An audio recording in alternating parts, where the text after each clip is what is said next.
பூனா நீங்க கொஞ்சம் ஹெல்ப் பண்ணுங்க இதுல. Who does not know her? யாருக்கு அவளை தெரியாது. இன்னொரு அடி சொல்லுங்க. யாருக்கு அவளை தெரியாது.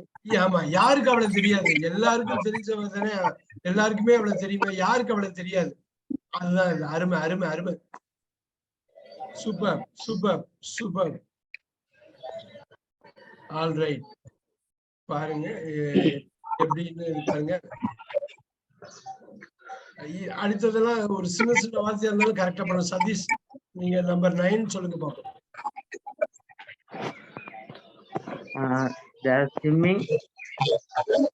நல்ல டைம் எடுத்துங்க இது பண்ணுங்க. ஆடியோ பாக்கியெல்லாம் ஆடியோ கண்ட்ரோல் பண்ணுங்க.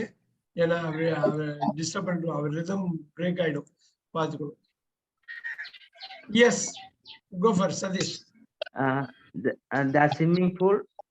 இல்ல, இந்த டாட் இருக்குது. அந்த I you he she it they அந்த 7 வார்த்தைகள் நம்ம சொல்லுவோம். அதுல இருந்து ஏதாவது புல் பண்ண முடியுதான்னு பாருங்க. அந்த I you he she it தே இருந்தா ஈஸியா அந்த டெக்னிக்கை யூஸ் பண்ணி ஃபர்ஸ்ட் வேர்டு கொண்டு. ஃபர்ஸ்ட் வேர்டு கரெக்டா இருந்தாலே நீங்க பாதி கிணறு தாண்டின மாதிரி தானே. They swimming pool. They very nice.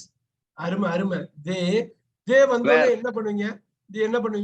Supporting verb, main verb, இல்ல வெறும் மெயின் வெர்ப், இல்ல சப்போர்ட்டிங் வெர்ப் தான் பண்ணலாம். They were swimming pool. They were நல்லா பாருங்க. They were நீங்க போட்டதுக்கு அப்புறம் main verb in the swimming pool.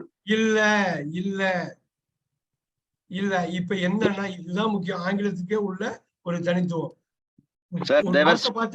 நீங்க வந்து அதை அட்ஜெக்டிவ் யூஸ் பண்றீங்க. ஸ்விம்மிங் பூல்னு. பூல் என்ன மாதிரி பூல்? Swimming pool. நோ, இங்க ஸ்விம்மிங் வந்து அட்ஜெக்டிவ் இல்ல. அதான் நம்ம திருப்பி யோசி.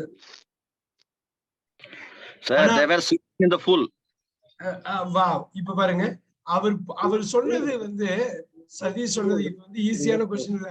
சதீஷ் சொன்னது ரைட்டு அப்படின்னு ரைட்டுன்னு சொல்றதுக்கும் இருப்பாங்க. அவர் தப்புனாலும் நான் சொல்லல.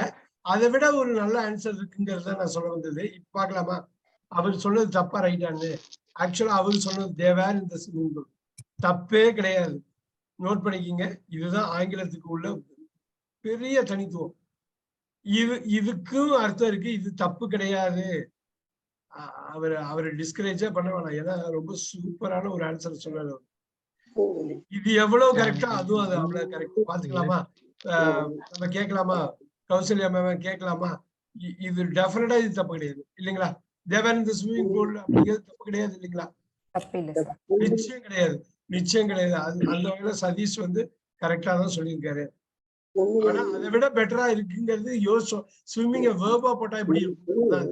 இங்க ஸ்விம்மிங் வந்து அட்ஜெக்டிவா இருக்கு. அட்ஜெக்டிவ்னா என்ன மாதிரி பூல்? நார்மல் பூல்ன்றது ஸ்விம்மிங் பூல். இதுக்கு தமிழ்ல கூப்பன், இதுக்கு நீங்க தமிழ்ல சொல்லுங்க. They were swimming in the pool. அவர்கள் நீச்சல் அடித்துக் கொண்டிருக்கிறார்கள். கொண்டிருக்கிறார்கள் இல்லையா? எங்கேயோ தப்பு பண்ணிட்டீங்களே. கொண்டிருந்தார்கள். நீச்சல் அடித்துக் கொண்டிருந்தார்கள். வேற விட்டுறக்கூடாது. அதான் இருந்தது அந்த விஷயத்துல வந்து தமிழ்ல வந்து கேர்லெஸ்ஸா இருக்கும். அப்படி இருந்துடக்கூடாது. நீங்க இந்த பேசிக்ஸ் ஸ்ட்ராங் பண்ணிட்டா போதும். நீங்க எப்படி வேணாலும் பில்ட் பண்ணிக்கலாம். தேவர் இந்த ஸ்விமிங் பூல். இதுக்கு சொல்லுங்க கூப்பன். இதுக்கு என்ன தமிழ்ல?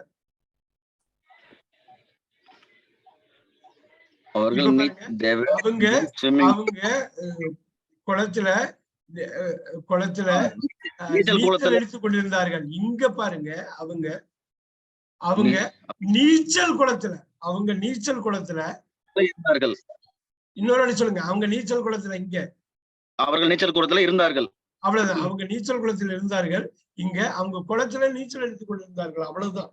எவ்வளவு அருமையா ரெண்டா ஃபார்ம் பண்ணிட்டீங்க பாருங்க. இன்னொன்னு இதுல தெரியுதுங்களா? வேர்ட்ஸ் மாத்தினோம்னா, பொசிஷனை மாத்தினோம்னா மீனிங்கா மாறுது அப்படிங்கிறது தெரியுது. பாத்தீங்களா? தேவர் இந்த ஸ்விம்மிங் பூல். அங்க இருந்தாங்க. அவங்க நீச்சல் அடிச்சிட்டு இருக்கணுங்கிற அவசியம் இல்லை இல்லைங்களா சூர்யா? இங்க தேவர் இந்த பூல். அவ்வளவுதான். அவங்க நீச்சல் அடிக்கணுங்கிற அவசியம் இல்லை. ஆனா இங்க அவங்க நீச்சல் அடிச்சிட்டு இருக்காங்க.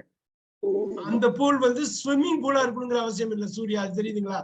இது ரெண்டுத்துக்கும் டோட்டலா டிஃப்ரெண்டா. ஆனா வந்து சதீஷ் சொன்னது கரெக்ட், அவர் குப்பன் சார் சொன்னது கரெக்ட். எல்லாமே கரெக்ட் தான். அது ஆனா ரெண்டுத்துக்கும் வெவ்வேறு மீனிங். இதை புரிந்து கொள்ள வேண்டும்.